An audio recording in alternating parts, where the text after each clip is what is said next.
Le numérique fait partie de notre vie pour le meilleur et pour le pire. Parce que nous savons que le numérique est fondamentalement déséquilibré. Pour rappeler que les femmes forment 50% de la population mondiale. Donc, c'est une responsabilité collective.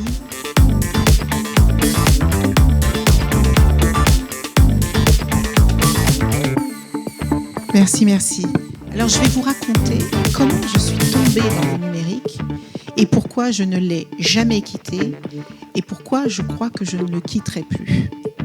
Il y a 20 ans, le numérique, c'était quelque chose de très tourné vers le monde de l'entreprise.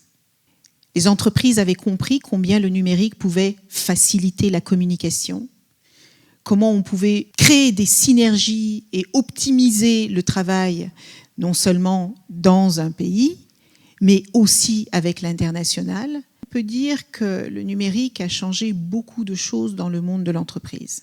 20 ans plus tard, le numérique fait partie de notre vie pour le meilleur et pour le pire. Le numérique s'est installé dans l'éducation, dans la santé, dans l'environnement, dans nos relations interpersonnelles.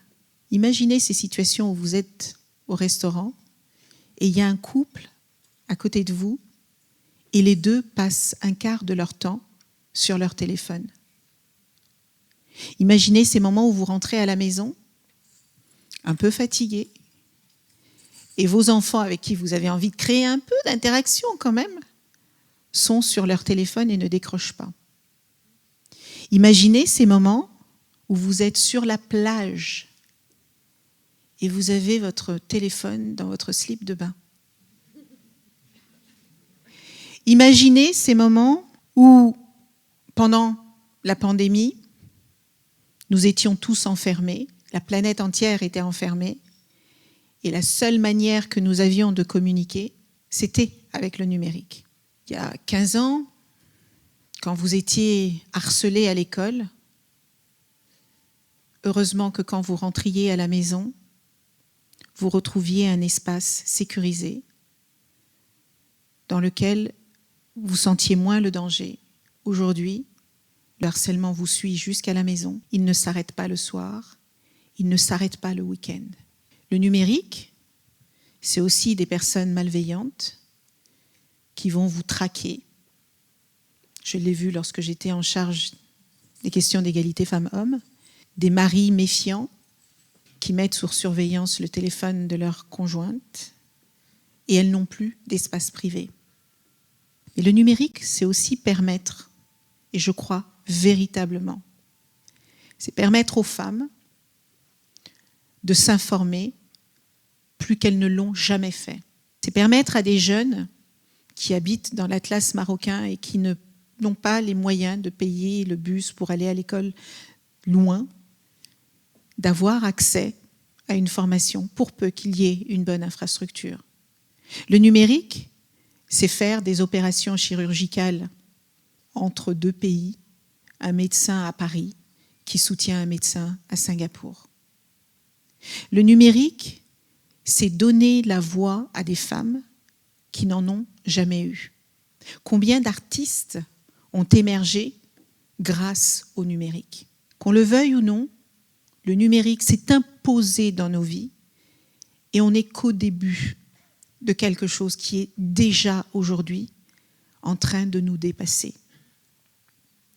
Vous prenez toutes les crises auxquelles nous sommes collectivement confrontés aujourd'hui, que ce soit les crises politiques, sociales, géopolitiques, environnementales, sanitaires, aucune de ces crises n'a exclu le numérique, jusqu'à nos démocraties. Nos démocraties aujourd'hui sont en partie en danger parce que certains hommes politiques et certaines femmes politiques l'utilisent à tort et à travers. Pourquoi je commence par ces généralités-là? Parce que quand on parle des femmes dans le numérique, je pense qu'il faut rappeler que les femmes forment 50% de la population mondiale et que toutes les transformations que nous subissons collectivement aujourd'hui, toutes les mutations dans lesquels notre humanité est engagée touchent directement les femmes. Ce qui est terrible, c'est que comme les femmes sont passées à côté des 3 premières grandes révolutions, alors même que nous avons les informations aujourd'hui et que nous savons les dangers de ces exclusions, eh bien nous nous y sommes engouffrés de la même manière que ces dernières décennies, nous les avons laissés de côté sur les transformations les plus importantes de notre société.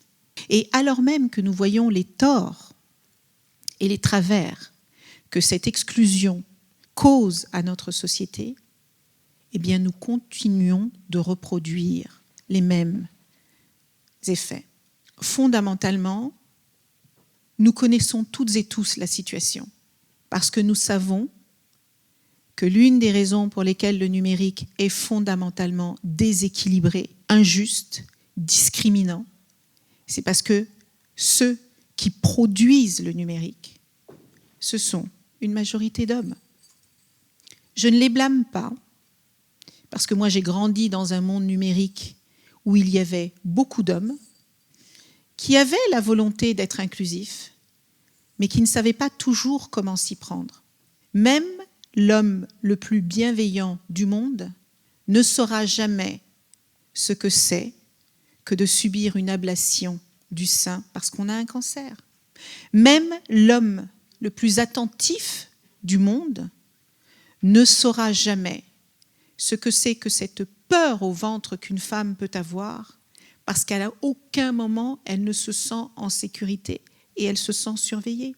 Même l'homme le plus bienveillant du monde et le garçon le plus bienveillant du monde ne saura jamais ce que c'est que pour une adolescente de 14 ans de se sentir harcelée sur son poids, sur sa taille, sur sa couleur de cheveux, ou alors sur la taille de sa poitrine, jusqu'à vouloir en mourir parce que c'est beaucoup trop lourd à porter.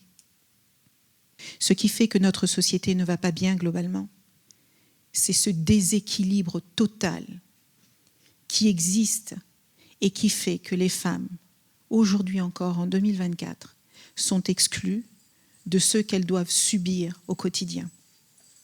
Et tant que nous n'aurons pas équilibré la manière dont les décisions se prennent dans notre société à tous les niveaux, tant que nous ne ferons pas en sorte que les femmes soient à égalité, parité, mixité, appelez-le comme vous le voulez, tant qu'il y aura 80% d'hommes qui décideront des outils numériques que nous utilisons matin, midi et soir, à la maison, à l'école, dans l'entreprise, dans nos loisirs, pour nous informer, pour travailler, tant qu'il n'y aura pas autant de femmes que d'hommes qui travailleront sur ces outils, notre société sera en danger. Je n'exagère pas. Il y a un véritable danger aujourd'hui sur la manière dont nous utilisons le numérique.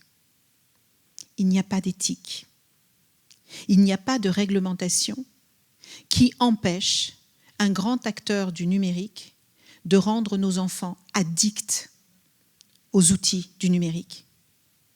L'être humain est assez étrange. Est-ce que vous savez que les enfants aujourd'hui, dès l'âge de 3 ans, se retrouvent avec une tablette entre les mains parce que parfois les parents sont tellement fatigués qu'ils ont juste besoin d'un peu de paix. Mais quand on fait ça, on met nos enfants en danger parce que c'est prouvé scientifiquement. La manière dont vous vous développez avec une tablette entre les mains n'est pas du tout la même manière de se développer avec un livre, avec des histoires qu'on vous raconte. J'aime beaucoup le numérique parce que comme n'importe quel outil, parce que je vous rappelle que ça n'est qu'un outil, tout le monde a peur de l'intelligence artificielle, de ChatGPT, mais je vous rappelle que ce sont des outils fabriqués par les hommes pour l'utilisation des hommes avec un grand H. Mais qui dans cette pièce, y compris les personnes qui travaillent dans le numérique depuis plus de 30 ans, qui sait véritablement ce que le numérique est en train de produire sur les êtres humains que nous sommes? Une enquête a été faite, je crois que c'est en France. 74% des Français disaient qu'ils étaient prêts à abandonner l'utilisation des réseaux sociaux, tellement ça a un impact fort sur la charge mentale. Donc d'un outil qui est censé faciliter nos vies, qui est censé la rendre plus facile, nous en avons fait une épée de Damoclès. C'est comme si on avait une Ferrari et qu'on roulait à 200 à l'heure et on voit le mur arriver, mais on ne sait plus comment s'arrêter. Cet outil ne reste qu'un outil que nous devons tous apprendre à maîtriser. Parce que sinon, il va se retourner contre nous. Parce que c'est comme tous les outils, soit vous savez comment l'utiliser à votre bénéfice, soit vous en devenez dépendant. La raison pour laquelle il est essentiel, capital et urgent que les femmes participent à la production, à la réalisation, au design du numérique, c'est parce qu'encore une fois, elles sont 50% à l'utiliser et parce que le regard qu'elles peuvent apporter sur ce numérique sera différent de celui qu'un homme peut y apporter. Je parle des femmes, mais je pense que monsieur le directeur de France Travail l'a très bien dit tout à l'heure. Ce sont toutes les diversités. Je ne sais pas si vous le savez, mais il y a quelques années, il y a eu une étude qui a été faite au moment des voitures électriques. Vous vous souvenez quand tout d'un coup il y a eu un engouement extraordinaire sur les voitures électriques? Une entreprise très connue et très réputée a dû arrêter ses expérimentations parce que sur une voiture électrique qui était testée, ils se sont rendus compte que quand la voiture roulait et qu'elle arrivait à un passage piéton et qu'elle voyait un piéton de couleur caucasienne, la voiture s'arrêtait. Quand c'était un piéton noir, elle ne s'arrêtait pas. Dans les voitures où il y a les airbags, eh bien on s'est rendu compte que les enfants et les femmes mouraient plus souvent dans ces accidents de voiture que les hommes. Simplement parce que dans la construction, la fabrication, même la réflexion de la manière dont la voiture était fabriquée, on a juste oublié que au niveau des airbags, nous les femmes, on en avait déjà une partie là. Puis on a oublié que les enfants, il leur fallait une autre typologie d'airbag. Ça peut vous paraître absurde, mais ce sont des réalités. Mais il faut se dire que c'est une question de survie collective. Les femmes sont de manière générale beaucoup plus attachées à la question de sens, à la question de l'autre, à la question du bien commun. C'est pour ça aussi qu'on a besoin de plus de femmes en politique, parce qu'ils ne sont pas tous comme Michael Delafosse. Eh bien, je peux vous garantir que les solutions, elles en ont aussi. Mais encore faut-il qu'on puisse les entendre. Et la meilleure manière de les entendre, eh bien, c'est ce que disait Édouard tout à l'heure, il faut commencer dès le plus jeune âge. Je crois qu'il est aussi important aujourd'hui d'apprendre à lire, écrire et compter qu'il est important d'apprendre à coder. C'est pas parce qu'on est avec un téléphone dans la poche qu'on sait ce que c'est que le numérique. C'est pas parce qu'on utilise un ordinateur pour travailler tous les jours qu'on sait ce que c'est que le numérique.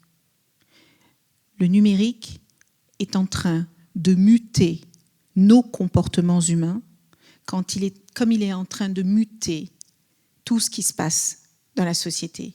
Le monde du travail a fondamentalement changé avec le numérique. Sauf que on n'y était pas préparé. Et de quelque chose qui devrait nous être utile, il est possible que ça se retourne contre nous. Alors il y a plein de solutions, parce que l'être humain est très intelligent. J'ai l'intime conviction que pour réussir à maîtriser ce qui se passe dans le numérique aujourd'hui, il faut combiner toutes les forces et toutes les intelligences. Je pense que On a besoin des politiques publiques pour qu'elles définissent les bonnes lois protectrices. On a besoin des entreprises pour qu'elles prennent leurs responsabilités et qu'elles arrêtent de dire « Mais j'aimerais bien, moi, recruter des femmes, mais j'en trouve pas. » Bah, regarde ailleurs. On a absolument besoin des associations comme Numéum, des associations comme La Mêlée, des fondations comme Femmes At Numérique, pour mettre ensemble cette volonté de faire du bien à notre société et pour travailler pour rendre cet environnement inclusif. Mais surtout, on a besoin de la bonne volonté des citoyens et des citoyennes. Parce qu'on peut mettre en place toutes les politiques publiques. On peut, à l'école, dire à nos enfants « va dans le numérique », mais si les parents ne font pas leur travail éducatif à la maison, ça ne marchera pas. Et si les chefs d'entreprise ne décident pas qu'il est temps, qu'ils considèrent la société dans sa globalité et qu'ils incluent les femmes dans la réflexion de ce qu'ils produisent, de ce qu'ils construisent, de ce qu'ils fabriquent comme produit, on n'y arrivera pas. Donc, c'est une responsabilité collective qui commence par les femmes et les hommes que nous sommes, qui va à l'école, qui se développe dans l'entreprise et qui englobe toute notre société. Le numérique a beaucoup de solutions à nous apporter. Jamais on n'a eu accès à autant de connaissances, autant d'informations que le numérique nous permet d'avoir aujourd'hui. Mais ça ne reste qu'un outil. Je pense que nous sommes à une étape de notre humanité où il faut se recentrer sur ce que nous sommes et sur ce que nous souhaitons voir du monde de demain pour nos enfants. Et ça commence par chacune et chacun d'entre nous, où que nous soyons et quoi que nous fassions. Je vous remercie.